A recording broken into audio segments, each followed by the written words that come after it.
शेतकरी मित्रांनो, आपण बघू शकताय सध्या ड्रॅगन फ्रूटमध्ये आपला हा तिसरा स्लॉट जो आहे सुरू झालेला आहे। जसे त्याच्यामध्ये बघू शकताय याच्यामध्ये फ्लावरिंग चाललं आहे। 2 बहार आपण हार्वेस्ट केलेले आहे। अजून त्यामधल्याही सुद्धा हा तिसऱ्या बहारमधले काही फळं आहेत, हे बघा सध्या झाडावर अशा प्रकारे बरेच ठिकाणी फळं पण आहेत। आणि हा चौथ्या बहाराचा बघा ड्रॅगन फ्रूटमध्ये सी व्हरायटी आहे। आणि याच्यामध्ये आता फुलं संध्याकाळ झालेली आहे, तर फुलं उमलण्यास सुरुवात झालेली आहे। हे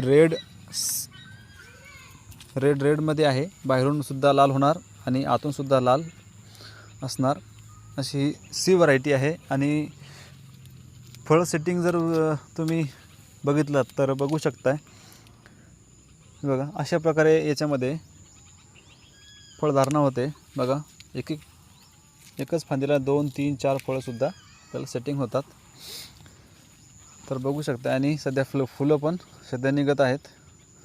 तर पावसाळ्याचे दिवस असताना बघा आपल्या बागेमध्ये याच्यामध्ये बुरशीनाशक आपण घेतलं तर अतिउत्तम राहते, कारण त्यामध्ये बुरशीजन्य रोगांचा प्रादुर्भाव होत नाही। आणि अजून सध्या कळी निघत आहे, बघा फ्लावरिंग स्टेजला पण आहे, कळी पण निघत आहे आणि फळं पण सेट आहेत काही, हे बघा। तर अशा प्रकारे आपले ड्रॅगन फ्रूटचे बघा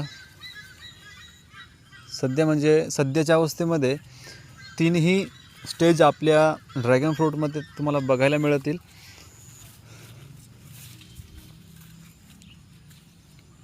शेतकरी मित्रांनो, आपण जर चॅनलवरती नवीन असाल तर चॅनलला सबस्क्राईब करा, वरती दिलेलं बेल आयकॉन दाबा, जेणेकरून तुम्हाला आमच्या व्हिडिओचं नोटिफिकेशन मिळत जाईल। ड्रॅगन फ्रूट शेतीबद्दल तुम्हाला आणखी काही माहिती हवी असल्यास चॅनलला फॉलो अवश्य करा, सबस्क्राईब करा। तर शेतकरी मित्रांनो, हे बघा कशा प्रकारे सेटिंग झाली आहे। तुम्ही बघत असाल की झाडाची डेव्हलपमेंट एवढी विशेष नाही आहे, कारण आपण याच्यावर जास्त स्प्रे घेत नाही। ज्यावेळेस आवश्यकता असली त्यावेळेसच आपण याच्यावरती स्प्रे घेतो। आणि हे प्रत्येक शेतकऱ्यांनी लावलं पाहिजे, घरी खाण्यासाठी का होईना, कमीत कमी 5-50 रोपं जी आहेत प्रत्येक शेतकऱ्यांनी लावले पाहिजे। कारण विकत आणल्यापेक्षा स्वतः आपण घरच्या घरी लावलेलं हे विषमुक्त समजा खाल्लेलं बरं आहे, हे की नाही। तर आशा करतो शेतकरी मित्रांनो तुम्हाला हा व्हिडिओ आवडला असेल। व्हिडिओ आवडला तर लाईकसुद्धा करा। धन्यवाद।